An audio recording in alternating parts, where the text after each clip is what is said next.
Hello, I am Mudita, and welcome back to Satisfactory. This is the start of a new series of videos that will go over a lot of my blueprints. Even though most of these blueprints are going to be coming from my current load balance playthrough, I want these and other tips and tricks type videos to have their own playlist. Because I know some of you are already curious if I will share them, the link to the Google Drive is in the description. I'm going to be using a separate save that I call my Blueprint Playground. This has every advanced game setting turned on, effectively making this creative mode. I want to show off how these are made in case you want to make your own or edit these ones to fit your needs. Today I'm going to go over the basic machines, Smelters and Constructors. Since both Smelters and Constructors have single input and outputs, most of these blueprints are going to be relatively simple. For the first one we need one with 2 machines. I'll go all the way up to 5. And then I'll show you kind of how you can link them together easily also. So with load balancing, we want to make sure that all the machines are getting the same amount at the same time. So with 2 machines, it's just a very easy split with just one splitter and then one merger to merge everything together.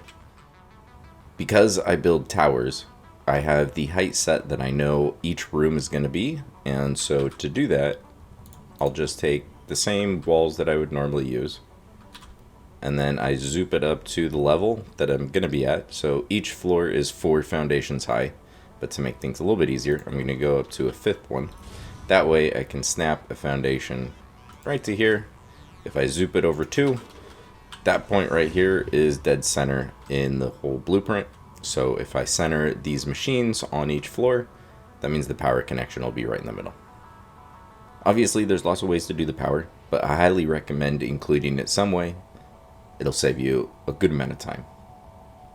Let's move on to the 3 machines. Okay, so moving on to the 3 machines. If anyone has this issue, I've tried reloading the game and I still can't figure it out. But for whatever reason, I've deleted them and replaced them, and for whatever reason, they're like linked together, and they just, if I change one, it changes the other. So what I'm gonna do is, this is the 3 smelter blueprint.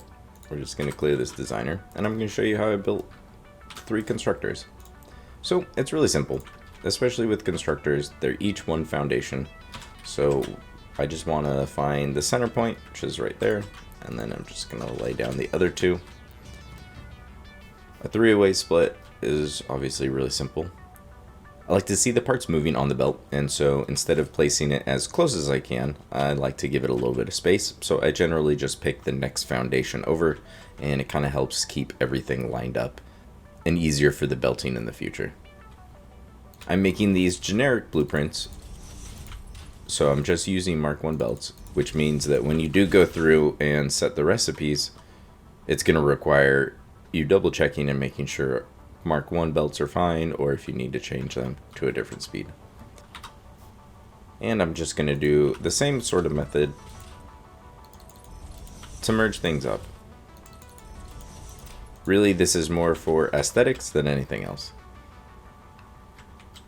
And like I showed before, to get the wall outlet on there, I just use a wall. You could easily just use the foundation and zoom up. We want to go to the 5th one, since each floor is going to be 4 foundations high. And then from here, and then I'm just going to pick the center point. I'll have the middle constructor centered on the floor. And then just connect the other 2. And there's still one connection open to connect it to the power grid. Now let me show you the 4. And here we have the 4 constructor blueprint. So let me show you how I make the 4 smelter blueprint. If I only need 4, chances are I'm not completely cramped for space. And so what I want to do is give each one its own foundation. So instead of having them as close together as they are, we're going to have them be spaced out just a little bit. What this does is make things really easy with the belting. So now I can have a splitter right in the middle, and they get the nice right angles, whereas if they were closer together, this wouldn't work as neatly. And then with this one, we're going to place it on the back half of the foundation. And go ahead and connect these. And then we're going to have the same layout with mergers all on the front.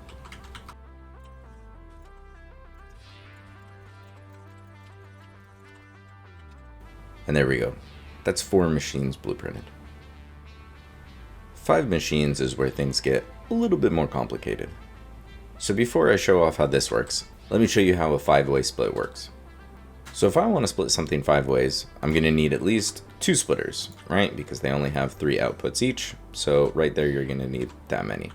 So before that, we're going to need 1 more splitter. So we could go ahead and do this and connect them like that.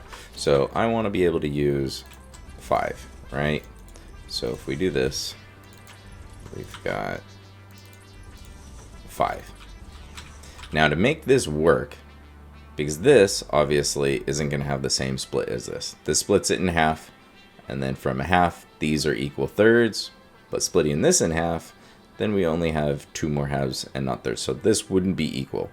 So any prime number, this method is essentially going to work, where we take the last output. So now all of these belts have an equal amount. They're all being split evenly here, and then from there, they're all getting split. So this is 6 equal splits. So what we want to do is take this bit, and we're going to cycle it back into a merger. And then from the merger, we send that into there. So let's say that we were bringing in 100, because that's a nice even number. So if we had 100 coming in here on this line right here, 100 goes into here, 50 and 50, and then oh boy, 16 and 2/3 are on each of these lines. So that means 16 and 2/3 is going to cycle back around, and now we have 116 and 2/3 on this line. So if we divide that by 6, because that's what this is doing, we get 19.444444. So now, after that first loop, this belt now has 119.444444. And I can tell you what's going to happen is once this makes a couple more loops, this is going to be 120. And all of these are going to be 20. So I hope that made sense. So let me show you. Right here, we're doing essentially that same split. So I can plug in the initial amount into either one of these ports into this merger. It goes into that first splitter. That gets split in half.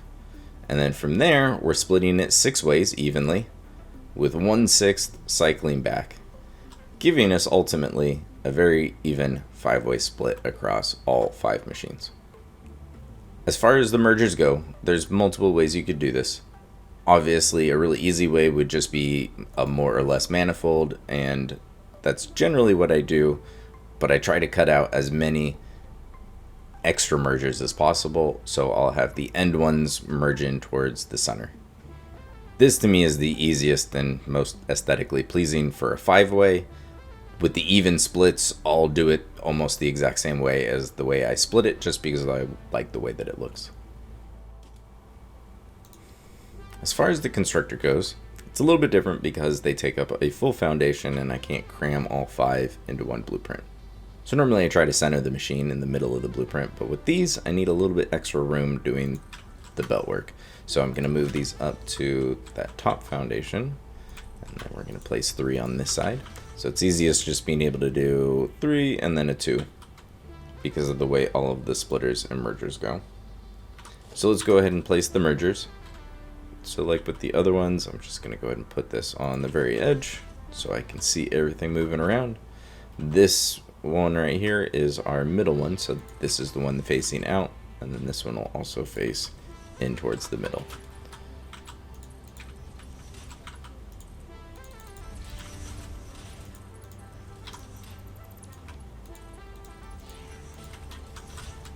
And totally up to you, but I kind of like to just delete some of the extra conveyor poles when the conveyors are on the ground essentially and really short.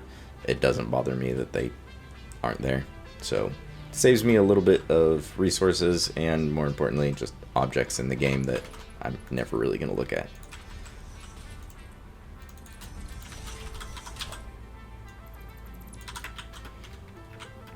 Okay, so that's how the mergers are, and then we just need to connect these two when we have the two blueprints placed.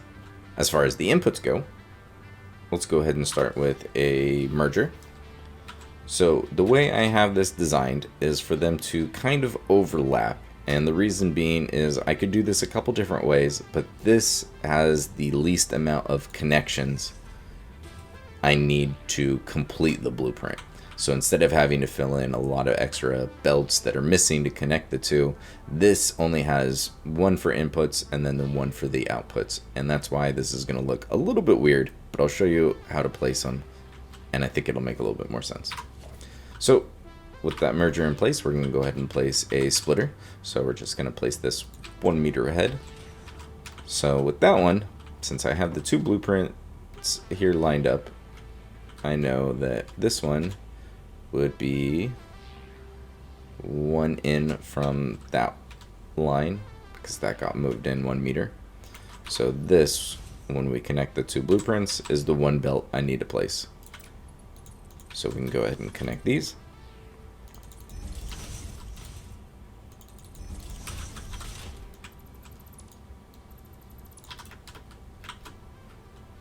And this half is pretty much done.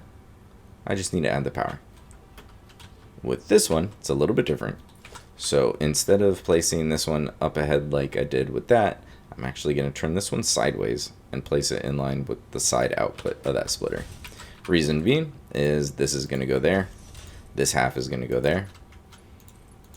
We need to use all three outputs of this splitter. And now it's turned in this direction, making it a really easy connection to go right back into the merger. And then place that belt. Like I said, since this is a universal kind of template, everything is Mark 1 belts, making it easy to use no matter where you are in the game.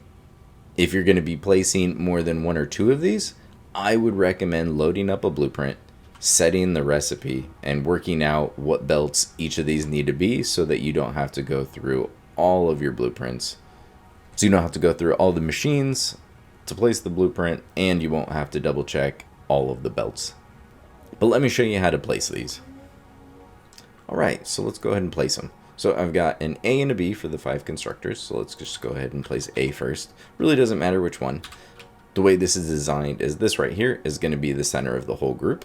So if I wanted it centered there,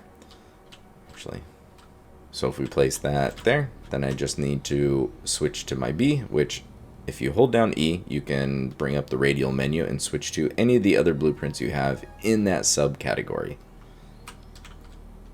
So we can go ahead. Now, this is where blueprint mode isn't going to work, because since blueprints act as basically a square of the whole thing, and it wouldn't leave out this empty bit. If I switch this to blueprint mode, it's going to snap way off to the side, which is not what I want. So we're going to use just the normal default mode. That makes more sense. There we go.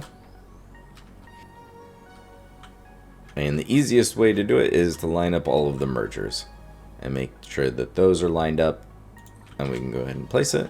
And like I said, there's just one belt that you need to connect. So this one right here, and then this one right here. And now you can plug in any amount, and it's going to get a nice even 5-way split across all machines.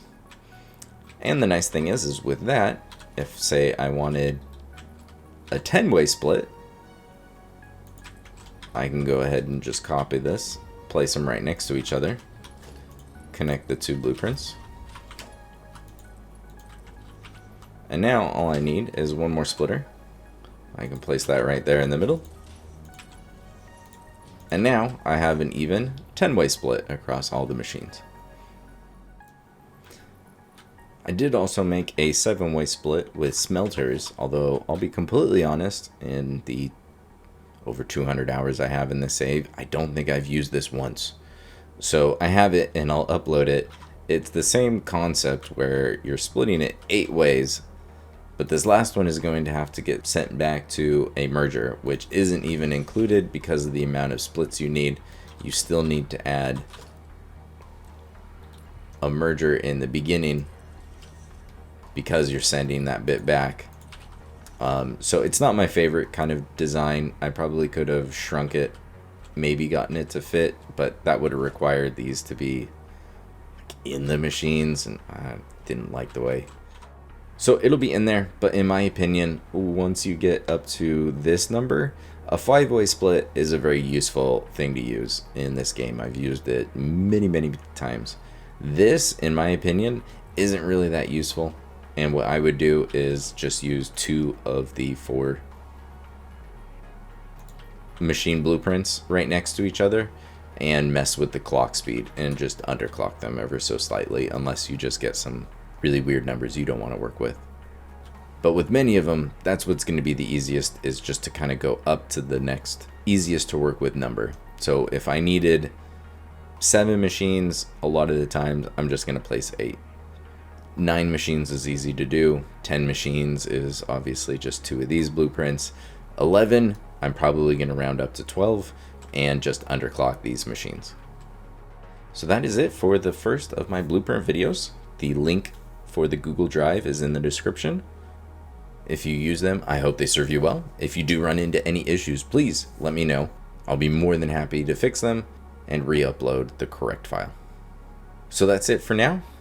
Next we'll do the 2 input machines with the foundries and assemblers. So look forward to that, and thanks for watching.